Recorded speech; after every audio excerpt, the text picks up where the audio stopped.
নমস্কার বন্ধুরা, চলে এলাম একটা নতুন ভিডিও নিয়ে, যেটা কিনা একেবারে রান্নাবান্নার কোনো ঝামেলা নেই, একটা ছোটোখাটো অনুষ্ঠান বাড়ি। মানে অনুষ্ঠানটা হচ্ছে আমার ছেলে। আজ আমার ছেলে 7 বছরের জন্মদিন পালন করা হলো। ওই একেবারে ঘরোয়া উপায়ে ছোটোখাটো অনুষ্ঠান। আর এই যে আপনার দাদা দৌড়িয়েছে, খেতে বসে গেছে। তো আপনার দাদাই বলল যে বন্ধুদের সামনে দেখাতে। তো সবসময় তো আপনাদের হয়ে ওঠে না দেখাবার। আর ওই যে একটা আপনার দাদার পুচকে পাশে বসে আছে, এটা আমার জায়ের নাতনি। আর মেনুতে আমার ছেলে প্রচণ্ড নিরামিষ খেতে ভালোবাসে। ওকে যদি একটু মাছ, মাংস, ডিম আপনারা যত খুশি দিন, কিন্তু পাশে যদি দইটা রাখেন আর ও ওইসব ছোঁবেই না।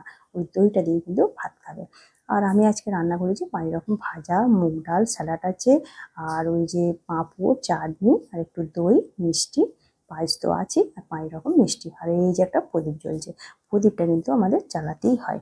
তো যাই হোক, এখানে দেখুন সন্ধেবেলা, ওটা হলো দুপুরবেলা, আর এটা হচ্ছে সন্ধেবেলা। সন্ধেবেলা খুব একটা বেশি কিছু আয়োজন করিনি।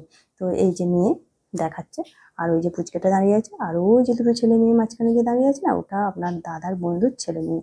আর এই যে একটা ছোটোখাটো কেক নিয়ে এসছে, আর প্রদীপ জ্বলছে।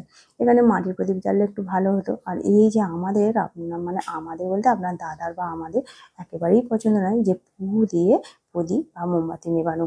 আপনারাই বলুন তো, কেমন না একটা ফু দিয়ে নেবানো।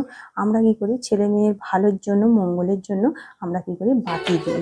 ঠিক আছে, সেই বাতিটা ফু দিয়ে নেবানো মানে এটা একেবারেই বাজে ব্যাপার হয়। যারা করে করে বাবু, আমরা করি না। আর এই যেখানে যে এই যে বড় মেয়েটা দাঁড়িয়ে আছে না, এটা আমার ছেলে আমার দিদিমণি, ওয়েট পড়াটুকু বলা হয়েছে। আর আমার ছেলেটা যে কি খুশি হয়েছে, তো দেখতেই পাচ্ছেন দুটো ফোগলা হয়ে গেছে। আর আমি এখানে একটু কেক কালে দিচ্ছি। আর এখানে রইল আপনার রাতের খাবার। রাতের খাবার একটু আমিষ করেছি। ওই একটু চিকেন কষা হয়েছে, একটু লুচি হয়েছে, আর মিষ্টি চাটনি, পাঁপড় আছে, ব্যাস এইটুকুই। তো বন্ধুরা, আপনারা অনেক অনেক আমার ছেলেকে আশীর্বাদ করুন, ডাক্তার ইঞ্জিনিয়ারিং হবার নয়, যাতে মানুষের মতো মানুষ হয় আর গরিবের পাশে দাঁড়ায়। এই আশীর্বাদ করলেই হবে।